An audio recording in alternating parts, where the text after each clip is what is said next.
Je vous remercie.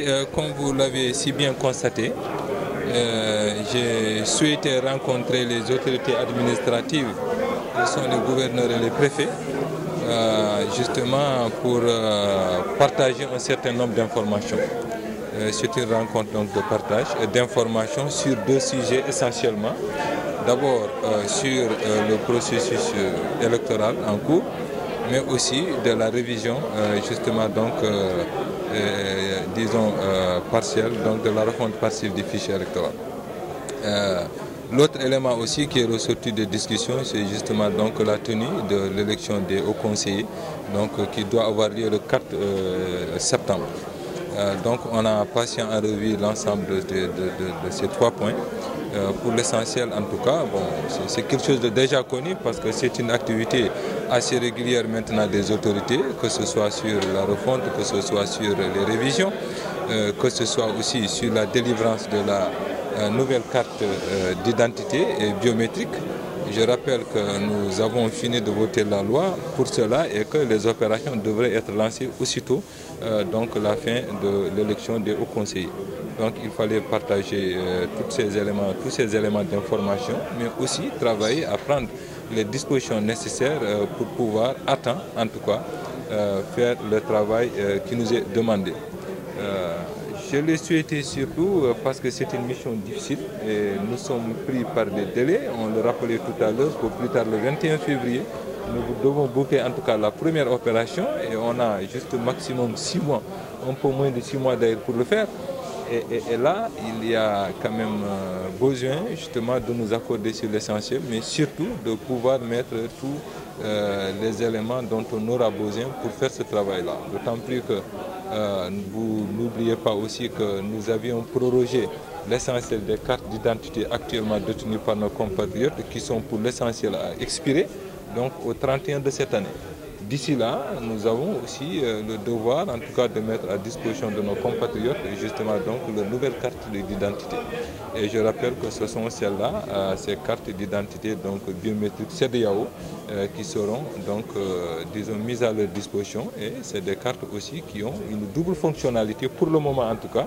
Cette fonctionnalité, cette fonction, disons, d'identification, mais aussi la deuxième fonction, donc, de servir de carte d'électeur. Donc ce sont sur toutes ces questions que nous étions en train d'échanger.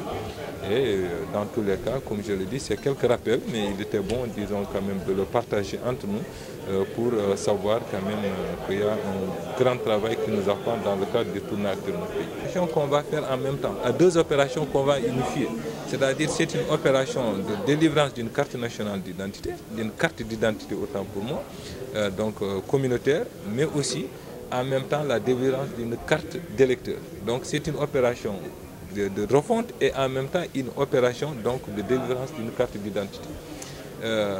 Comment ça se passera? Les deux autorités concernées par la question le rappelaient tout à l'heure, le DGE et le DAF, c'est la présence obligatoire, disons, du citoyen pour pouvoir obtenir sa carte d'identité, ce qui est somme toute normal, mais en même temps, donc cette personne dès lors qu'elle a l'âge de pouvoir voter, donc à partir de 18 ans, alors dira justement que si elle souhaite rester ou non, disons, dans les fichiers, ou si elle souhaite être électeur. Et ça, c'est quand même un élément important, d'autant plus que dans les fichiers actuels figurent bien des Sénégalais en dehors de ceux-là qui ne sont plus là, mais d'autres compatriotes qui n'ont jamais voté, mais qui ne savent même pas qu'ils devaient tout simplement voter, parce qu'ils ont été, disons, tout simplement mis dans les fichiers parce qu'ils avaient, disons, atteint cet âge de pouvoir voter. Donc c'est un travail de nettoyage qu'on va faire. La présence physique sera obligatoire. On va mettre les commissions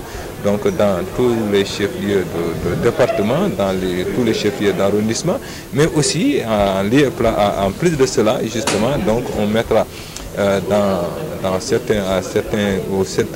au niveau de certaines disons, brigades de gendarmerie aussi, donc des commissions, mais en plus de cela aussi, il est prévu toujours des commissions donc mobiles qui vont pallier justement donc les quelques difficultés ou les quelques besoins et justement qu'il y aura dans le cadre de cette révision-là.